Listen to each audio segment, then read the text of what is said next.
The Imperial Census of Daedra Lords. By the Imperial Geographic Survey. An imperial description of the Daedric Princes and their realms. Azura, Lord of Dusk and Dawn, maintains the domain of Moonshadow, a twilight country of shades and half-forts. Visitors to this isle have historically come mainly from the Dunmer of Eastern Morrowind and the catfolk of elsewhere, whose people both hold a great affection for the Mother of Imminence, though by separate roads. At the time of this writing, regular gateways to Moonshadow have been inaccessible for the last several years. Whether this has to do with the unlawful incidents at Huggatham Hall in the capital city, or mere whim of Azura herself, no one can say. Of course, Azura's most famous acts of recent times is the incarnation of the Nerevarine, a subject that, while far beyond the scope of this pamphlet, has been felt to the present day.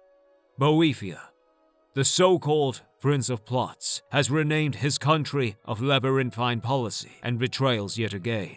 Formerly Snake Mount, Prince Boethia's Maze Gardens and Twisted Towers is called Attribution's Share, a realm best avoided by those that live outside the arcano-politic. Boethia, like her cohort Azura, is much revered by the followers of the former Tribunal Temple, but subcults of his are entrenched in nearly every terrestrial seat of governance. Her traditional festival date is the 2nd of Sun's Dusk, when many contracts are writ between kings and commoners alike.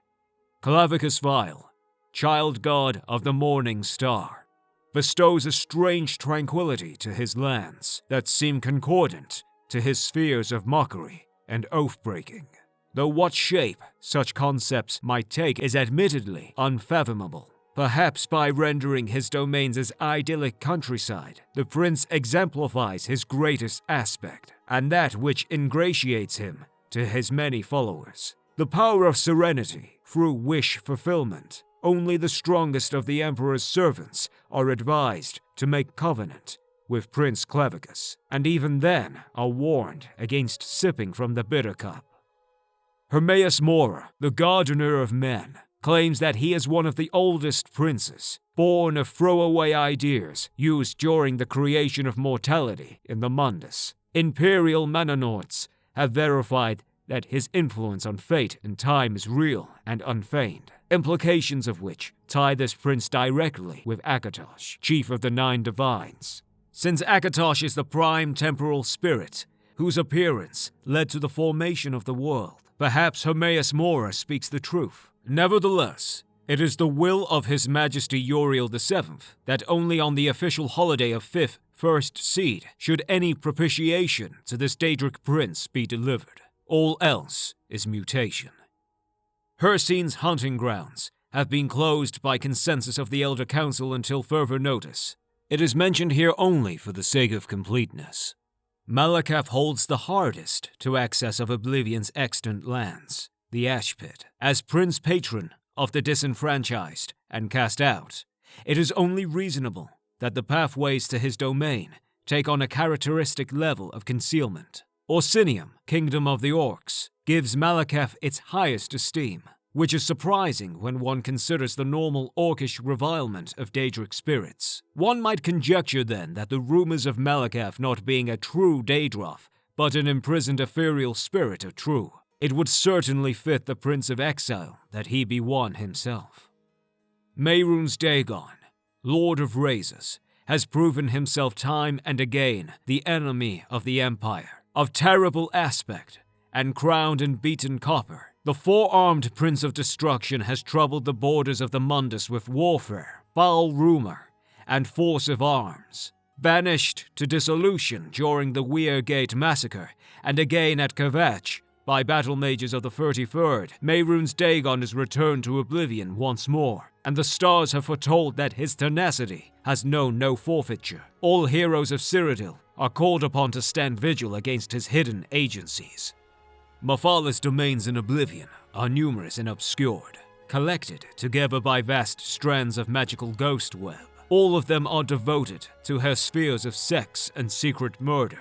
Echoing this same structure are the various esoteric cults devoted to her across Tamriel, many of which are forbidden by Imperial law. Her aspect is shrouded and manifold, even when she appears in the crowds that gather within her temples during Frostfall.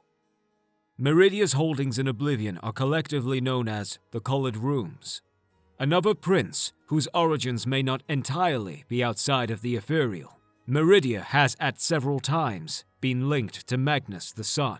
The most famous account of this association is the Tract of Mehrunesdagon, which overtly casts Meridia in the role of a wayward solar daughter, cast from the heavens for consorting with illicit spectra.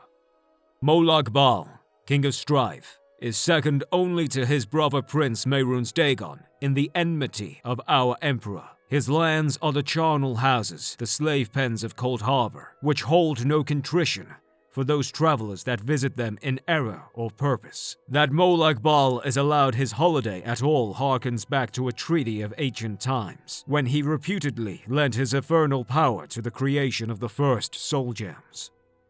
Namira's scuttling void has been closed by consensus of the Elder Council until further notice. It is mentioned here only for the sake of completeness.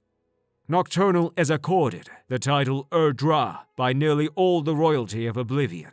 As the Mother of Night, she claims to be an aspect of the original void itself, and it is generally deemed best to fortify this declaration in one's evening prayers.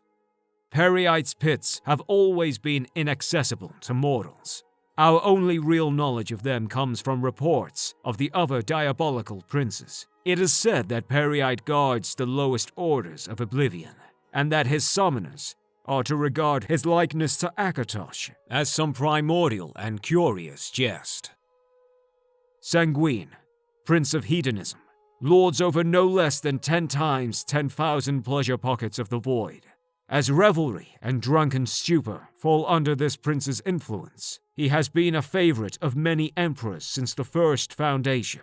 Records even indicate that he resided in White Gold Tower during the reign of Raymond Cyrodiil, and helped in somewhat dubious draftsmanship of the Crandali festivals, whose vulgarities did little to help Imperial expansion into Eleanor and the other Somersets. Sheogorath's asylums have been closed by consensus of the Elder Council until further notice. It is mentioned here only for the sake of completeness.